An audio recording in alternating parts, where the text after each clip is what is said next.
তো নমস্কাৰ সব সাংবাদিক বন্ধুসকল। আজি এই সংবাদ মেলখন আমি ইয়াত এৰেঞ্জ কৰাটো এটাই উদ্দেশ্য। আমি যোৱা 6 মাৰ্চ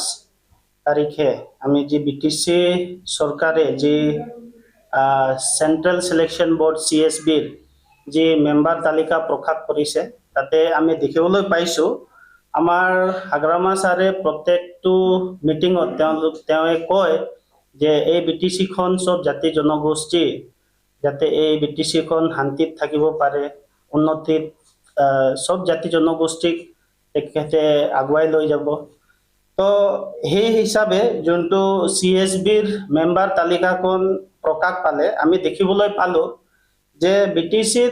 বিটিসি অঞ্চলত বসবাস কৰা সকলো জাতি জনগোষ্ঠীৰ মেম্বাৰ তেওঁলোকে দিলে। আপোনালোকে যদি লিষ্টখন চাবলৈ পাব, ৰাজবংশী, বেংগলী, ৰাভা আদিকে ধৰি সব জাতি জনগোষ্ঠীৰ মেম্বাৰ দিছে। কিন্তু দুৰ্ভাগ্যৰ বিষয়টো হ'ল যে আজি সান্তাল জনগোষ্ঠী এটা বৃহৎ জনগোষ্ঠী হয় বিটিসিত, কিন্তু সান্তাল জনগোষ্ঠীয়ে সেই CSB মেম্বাৰৰ পৰা তেওঁলোকে বঞ্চিত বা তেওঁলোকৰ নাম আমি দেখিবলৈ নাপালো। তাৰ কাৰণে আজি সঁচাকে আমাৰ বিটিসিত বসবাস কৰা সান্তাল জনগোষ্ঠীয়ে আজি বিভিন্ন জাতীয় দল সংগঠনে তেওঁলোকে হাগ্ৰামা মহিলাৰী চৰকাৰ অৰ্থাৎ BPF চৰকাৰৰ বিৰুদ্ধে তেওঁলোকে বিভিন্ন সংবাদ মেল আয়োজন কৰি দি আছে, আৰু হয় এটা দুখৰ বিষয়। তো আজি এই সংবাদ মেল যোগেদি আমি হাগ্ৰামা ছাৰ বা BPF চৰকাৰক আমি অনুৰোধ কৰিব বিচাৰো যে অতি সোনকালে আপোনালোকে এই CSBৰ মেম্বাৰ যাতে সান্তাল জনগোষ্ঠীৰ পৰাও আপোনালোকে যাতে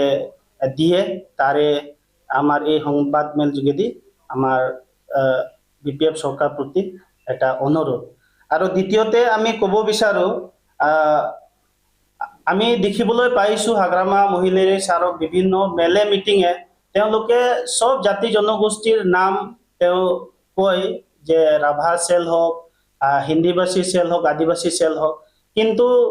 আমি দেখিবলৈ পোৱা নাই যে সান্তালী কমিউনিটিও যে আছে, তেওঁ যেহেতু এই সান্তাল কমিউনিটি চেলখন BPF দলৰে এটা অংগ, কিন্তু বহুত মেলে মিটিঙে আমি সান্তালী চেল বুলি বা সান্তাল কমিউনিটি বুলি আমি ক'বলৈ মানে শুনা নাপাওঁ। তাৰ কাৰণে আমি যেহেতু BPF দলত আছো, যেতিয়া নেকি আমি গাঁৱে ভূঞে মেল মিটিঙত যাওঁ, আমি বহুতবাৰ ৰাইজে আমাক প্ৰশ্ন কৰে যে আমাৰ কমিউনিটিটো সঁচাকে স্বীকৃতি প্ৰাপ্ত না নাই,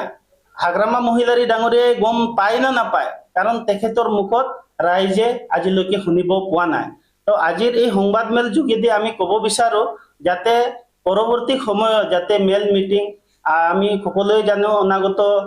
যি 2026 চনৰ বিধানসভা ইলেকশ্যন ইতিমধ্যে আহি আছে, যাতে এই মেল মিটিঙত যাতে সাঁওতাল জনগোষ্ঠী সাঁওতাল হিচাপে যাতে সম্বোধন কৰে, তাৰ প্ৰতিও আমাৰ হাগ্ৰামা মহিলাৰী ডাঙৰীয়াৰ ওচৰত এটা অনুৰোধ থাকে।